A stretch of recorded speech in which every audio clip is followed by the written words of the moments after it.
Here Jesus, sal jy asseblief vanoggend kom en ons voete met u woord was.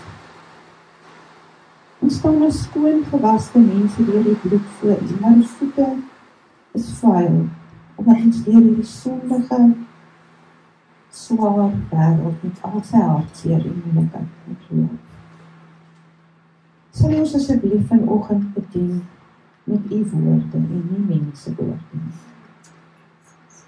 Here, mag elke vrou dit vandag in haar hart vasmaak, dat sy u meesterstuk is. Mag elke kunswerk wat vanoggend hier is, waarmee u nog besig is, opnuut besef hoe kosbaar en hoe in detail u haar ontwerp het. En dat niks in haar lewe, hoe die mekaar en seer, dit ook al mag lyk, nie inpas in hierdie meesterstuk wat u besig is om te skep nie. Maak dit vir ons elkeen vas in ons harte. Heilige Gees, bedien ons in die naam van Jesus. Here, jare gelede het iemand vir my so 'n stukkie gegee, sommer op so 'n kaartjie geskryf wat daarop gedui het dat ons lewens 'n gedig is. En dit het my altyd bygebly in my lewe. Dit is tot en met vandag nog vir my 'n kosbare gedagte. En toe ons nou praat oor wat ons nou met hierdie geleentheid moet doen, wag ek nou dat een van die ander sê wat ons moet doen, en hulle sit daar sonder woorde, en toe nudge die Here my dat ek oor hierdie ding moet praat, oor ons lewens wat 'n gedig is.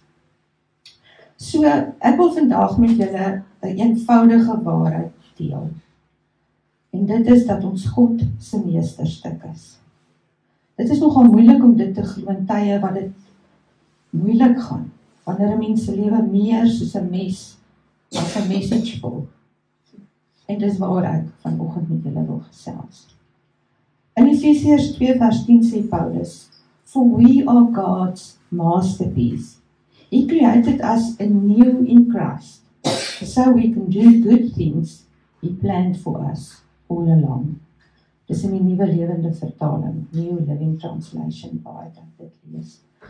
Jy is God se meesterstuk, His masterpiece, His handiwork, a work of art, workmanship. Al hierdie verskillende vertalings kom voor in die Bybel, in die Engelse vertalings. In Afrikaans word dit vertaal as maaksel of vakmanskap, wat nie vir my so mooi beskrywend is, soos al hierdie ander nie. Maar die oorspronklike Griekse woord, waarin hierdie geskryf is poema. En is dit nie kosbaar om te dink dat die woord poem, die Engelse woord poem, kom daarvandaan. En eintlik word dit as 'n digkuns vertaal. En dis hoekom dit vir my kosbaar is dat ons kan weet, ons is gedigte. En met dit bevestig die Here eintlik vir ons hoe uniek ons elkeen is, en wat 'n spesiale plek ons in sy hart het. Want 'n gedig is tog iets besonders. Om 'n gedig te skryf is nie maklik nie. Elke woord word noukeurig gekies vir sy betekenis, sy plek in die gedig en sy klank. Net so het God presies elke detail oor elkeen van ons gekies. Die kleur van ons oë, die klank van ons stem, ons persoonlikheid, selfs wat ons as sterk of swak punte mag beskou. Dit alles is doelbewus in die weefsel van wie ons is ingeweef. In Psalm 139 sê die psalmdigter, U het my gevorm, my aan mekaar geweef in die skoot van my moeder. Ek wil U loof, want U het my op 'n wonderbaarlike wyse geskep. Wat U gedoen het, vervul my met verwondering. Hoe dikwels wens ons nie om 'n bietjie anders te wees, anders te lyk, soos iemand anders te lyk nie. Maar dit was nie die Here se plan vir jou nie. Hy het jou met detail in mekaar in die moederskoot geweef. Selfs die dinge wat jy as swak of sterk punte sou beskou in jou lewe, dit was alles deel van hoe die Here jou in mekaar geweef het, terwyl hy besig was om 'n meesterstuk te skep, 'n gedig te skryf. 'n Digter mors nie met woorde nie, en God skep nie sonder doel nie. Ons is sorgvuldige, uitgedinkte, goddelike skepings. Ons is 'n uitdrukking van goddelike kreatiwiteit. Soos ek ook al gesê het, 'n gedig is nie maklik om te skryf nie. Dit vereis ritme, dit vereis rym, selfs die eenvoudigste ou gediggies soos trippe, trap, patrone, varkies in die bone, of wat is daai ding wat ons in ons kinderdae geleer het, selfs dit vereis nogal iets. Maar soms in die lewe is die rym van ons gedig nie meer so lekker nie. Die ritme en die rym is nie soos wat ons gedink het. Dit moet wees nie. Jare gelede het Johan Smit van Morelika gemeente 'n preek gehad oor 'n muur van nie verstaan. Daardie boodskap het my nogal diep geraak. Omdat ek juis op daai stadium van my lewe voor 'n groot muur van nie verstaan gestaan het. Ek het vir 5 jaar gebid, geglo, mense saam met my gebid, geglo, dat die Here my huwelik gaan herstel, en dit tot eer van sy naam in sy koninkryk gaan gebruik. Maar tog moes ek op 'n dag in die Hooggeregshof in Pretoria gaan staan en sê, hierdie huwelik het ons onherstelbaar verbroken. En jy kan dink dat daar 'n groot muur van die verstaan was. Ek was oortuig dat my meesterstuk daarmee heen was. Die ritme en rym van my menslike oordeel was heeltemal versteur. Maar was my meesterstuk regtig daarmee heen op daai stadium? Was dit soos toe God die Skepper se meesterplan in die wiele gery is deur die sondeval? Nee, want hy, ons Skepper Vader, het reeds 'n ander plan gehad. Ons Jesus Christus. Terwyl ons hier in 'n gefalle wêreld vol swaar kry, pyn, uitdagings en onverstaanbare mure leef, sê hierdie kosbare skrif in Efesiërs 2 vers 10, dat ons steeds sy meesterstukke is, created anew in Christ. Dit is dalk juis in hierdie tye waar ons voor hierdie nie verstaan mure staan, wat die Here die grootste werk kan doen, om ons nuut in Christus te skep, as ons hom sou toelaat. As jy op 'n plek is, of was, waar dit vir jou voel of jou meesterstuk daarmee in is, en ek dink almal kan daarmee identifiseer, ek dink almal het al op 'n plek gekom waar jy voel, my lewe is, dit is, hierdie kan nie 'n meesterstuk wees nie. Is dit dalk juis waar die Here vir jou vat, en kan ek jou die versekering gee, dat hierdie muur waarvoor jy staan, deel is van die meesterlike gedig waarmee hy besig is. Al voel dit nie so nie. Want as 'n mens luister na 'n gedig, is daar styging en daling in die stem as iemand dit voordra, daar's pauses, partykeer vloei die gedig so lekker, partykeer is daar sulke afgemete ritmes. Dit is nogal mooi om te luister as iemand 'n gedig voordra, want dit is nie net 'n prosa stuk wat gelees word nie, dit is 'n gedig met emosie, met ritme, met 'n tempo. En so is die gedig van ons lewe. Daar is 'n tempo wat God uniek in sy goddelike wysheid orkestreer. Daar is seisoene en patrone in ons lewens. Sommige seisoene is baie intens. En ander gaan stadig en gelykmatig verby. Soms moet ons lank wag op 'n antwoord op gebed. Soms moet gou. En soms bly 'n antwoord jou eintlik maar altyd ontwyd.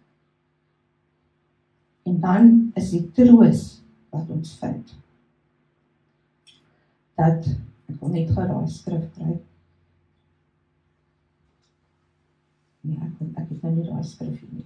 Maar dit is die skrif wat in Spreuke is, wat sê, moenie op jou eie insigte staat maak nie, maar vertrou volkome op die Here. Maar alles is steeds deel van die gedig wat God met jou lewe skryf. Ek is seker daarvan dat elkeen van julle kan identifiseer met 'n oomblik, 'n tyd, waar 'n onverwagte, onbeplande, meestal baie hartseer, moeilik en baie onregelmatige ritme jou lewenspoot kom omkeer het. En dat jy wind uit voor die muur van nie verstaan gelê het. En dat dit self so hoog gevoel het, dat jy nie kon opkyk in jou Vader se oë nie.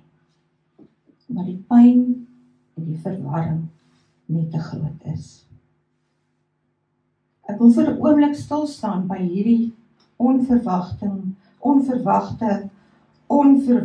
en ontwringende draaie in ons lewe. Daardie dinge wat ons meestal nogal vervaard en verbaas laat staan en sê maar hierdie het ek regtig nie sien kom nie. Of waar ons nog in volle vaart hardloop, die goeie stryd stry, soos Paulus sê, stry die goeie stryd, en ons doen dit. En dan skielik hardloop ons voluit in 'n muur van nie verstaan vas.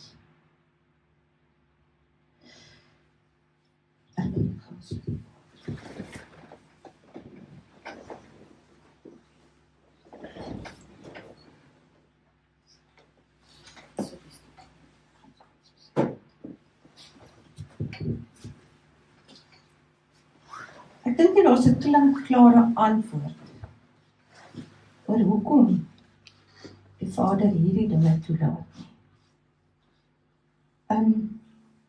So ek gaan net 'n paar gedagtes met julle deel. Toe ons nou gepraat het oor wat ek moet sê, toe sê ek vir hulle, maar ek het so 'n klomp gedagtes in my kop oor hierdie saak. Ek voel soos iemand wat ADHD het. Toe sê Kobie nog, maar ek kan dit maar so los deel, asof dit ADHD is, maar in elk geval. Ek wil met julle 'n paar gedagtes deel. My eerste gedagte is dat ons hoef nie noodwendig 'n antwoord te kry op hierdie vrae, as ons die Vader ken. Ons mag hierdie vrae vra. Jesus het self op aarde met ons deernis gehad, soos Alicia verlede week so mooi, verlede keer vir ons so mooi verduidelik het. Hy het deernis met ons swaar kry gehad. En hy self het ook bitter swaar in die tuin van Getsemane gekry. Waarskynlik het die vyand ook daar vir hom gevra, wie is jou Vader, wat hierdie toelaat? Maar Jesus kom aangaan en sê, nie my wil nie, maar u wil, Vader. Omdat hy sy Vader geken het, en omdat hy geweet het, en watter meesterstuk sy Vader besig was, deur sy kruisiging. Juis hierdie offer van Jesus, maak ons herskeping in 'n nuwe meesterstuk moontlik. Ons skrif van vandag sê, recreated in Christ, born anew. Tog het Jesus self in sy oomblik van nood gewonder, of daar 'n manier sou wees dat daardie beker by hom kon verbygaan.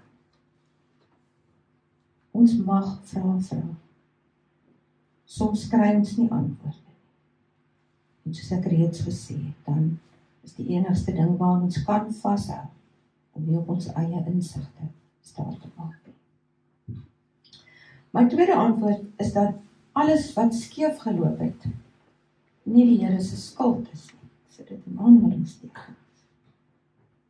Hy het 'n meesterplan gehad, wat deur die sondeval in die wiele gery is.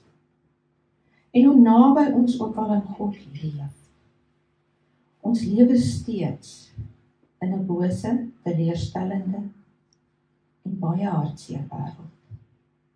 Maar ons Vader is nie die vernietiger.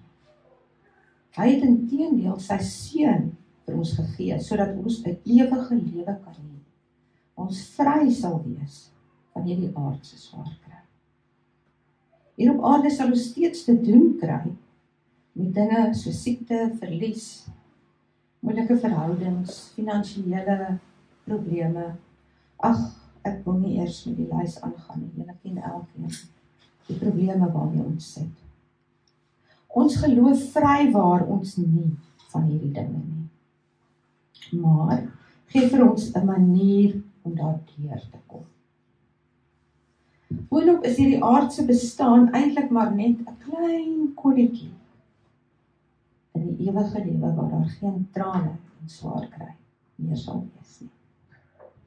Nog 'n antwoord sou wees dat die Here vir ons 'n vrye wil gegee het, sodat ons 'n keuse sou hê om ons lief te hê. En hierdie vrye wil laat keuses toe wat eintlik vir jouself baie skadelik kan wees. En dikwels baie skadelik vir die mense rondom jou is. Maar steeds kan ons die Here vertrou dat ons meesterstuk nie vernietig is nie. Soos Josef aan sy broers in Genesis 50 vers 20 kon sê, "You meant evil unto me, but the Lord meant it for good." Laastens is dit, soos ek al gesê het, hier waar ons gestroop van onsself voor 'n muur van nie verstaan is, en hoe ons gedink het die ritme en die rym van ons gedig behoort te wees, waar ons in 'n nuwe, intiemer verhouding met Jesus kom. When Jesus is all you have, you realize Jesus is all you need. As jy mens kyk na Dawid in Psalm 23, is daar so in die helfte van die Psalm 'n draai. In die eerste gedeelte sê Dawid, "Die Here is my herder, niks sal my ontbreek nie." Hy sê, wie is die Here? Maar dan gaan hy deur die dal van die doodskade weer. En dan sê hy, "Ek sal nie geen onheil vrees nie, want U is met my. U stok en U staf vertroos my. U berei die tafel voor die aangesig van my teestanders." As hy deur die dal van die doodskade weer gegaan het, begin hy die Here direk aanspreek. Hy praat nie meer oor hom nie. Hy praat met hom. Om dan terug te kom na ons gedig, ons meesterstuk. Poesie vertel 'n storie. Net soos al die dele van 'n gedig gebruik word om 'n spesifieke boodskap oor te dra, elke beeld bou op 'n ander, elke metafoor skilder 'n prentjie, soos ons lewens ook. Elke ervaring, elke verhouding, oorwinning en uitdaging word 'n reël in ons lewensgedig. Doelbewus geskryf en spesifiek ingekleur om 'n pragtige storie te vertel. Dit sal deur al ons lewensjare ontvou en die kreatiwiteit en verbeelding van ons meester weerspieël. Selfs die gedeeltes, of dalk veral die gedeeltes, waar ons voor mure van nie verstaan beland het. Want dit is waar die digter van sy wese in ons kan uitgiet. Waar ons dieper en mooier ritmes en nuances in ons lewensgedig inweef. Wat beteken dit om God se meesterstuk te wees? Wat is kuns? Dit is mooi, dit is waardevol, dit is 'n uitdrukking van die innerlike wese van die kunstenaar. Dink net wat dit beteken. Jy is mooi, jy is waardevol, en jy is 'n uitdrukking van die innerlike wese, die wie en die wat van die kunstenaar, die goddelike kunstenaar, ons Skepper God, ons Vader self. Die laaste gedeelte van ons meesterstuk skrif sê, en ek haal hierdie gedeelte uit die Amplified aan, that we might do those good works which God planned beforehand for us, taking paths which He prepared ahead of time, that we should walk in them, living the good life which He prearranged and made ready for us to live. Terwyl jy op hierdie paaie loop, terwyl jou gedig geskryf word, mag jou pad dalk kruis met iemand vir wie jou gedig so aanraak, dat hy of sy die digter wil ontmoet. Ons is die Here se meesterstukke, wat nog eintlik in the making is. Nie omdat ons lewens perfek was, of is nie. Nie omdat alles wat met ons gebeur, sy wil is, of was. Nie. Maar, omdat Jesus ons verlosser is. He is the artist who creates beauty from ashes, order from chaos, and life from death. Let Him continue to work in you. Trust the hands of your Master. En ek wil eintlik nou, ek het oorspronklik nie gedink om dit te doen nie, maar ek wil graag net vir julle die woorde van hierdie lied wat ons nou eers gespeel het lees. So ek gaan dit net gou lees, ek wil net weer 'n slukkie water hier.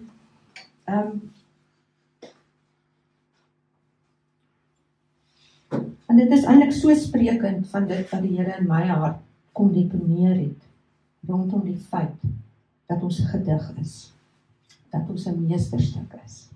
So ek lees vir julle hierdie lied se woorde, The Poem of Your Life, en Michael Card, die persoon wat het gesing het, is ook die skrywer daarvan. Life is a song we must sing without haste, a poem with meaning more than words can say, a painting with colors no rainbow can tell, a lyric that rhymes either heaven or hell. We are living letters that doubt desecrates, with the notes of the song of the chorus of faith. God shapes every second of our little lives, and minds every minute as the universe waits by. The pain and the longing, the joy and the moments of light are the rhythm and the rhyme, the free verse of the poem of life. So look in the mirror and pray for grace. Tear off the mask, see the art of your face, and open your earlids to hear the sweet song of each moment that passes, and pray to prolong. Your time in the ball of the dance of your days, your canvas of colours of moments ablaze, with all that is holy, with the joy and the strife, with the rhythm and the rhyme of the poem of your life, with the rhythm and rhyme of the poem of your life. The pain and the longing, the joy and the moments of light, and the rhythm, free verse of the poem of your life. Kom ons gaan vandag, as ons hier uitgaan, en dra die waarheid in ons harte, dat ons God se meesterstuk is. Ons is doelbewus met sorg geskep, selfs te midde van die swaarste tye in ons lewe. Laat ons moeilikhede en ons struggles, ons hartseer, ons nie afskrik nie. Maar laat dit deel word van die storie van jou gedig, Kom ons herinner ook mekaar gereeld aan ons goddelike waarde. Wanneer die wêreld vir jou iets anders vertel. En ek dink ons vertel vir onsself ook baie keer stories wat nie waar is nie. Staan op en verklaar jou en ander se identiteit as 'n meesterstuk. Deur God geskep om sy lig uit te dra in donker plekke. You are God's masterpiece. You are His pearl. You are His work of art. Here, baie dankie dat U in hierdie gebroke wêreld steeds mooi dinge skep. Baie dankie dat ons U meesterstukke kan wees, nie oor iets wat ons gedoen het, of dalk nie gedoen het nie, maar oor dit wat U vir ons gedoen het.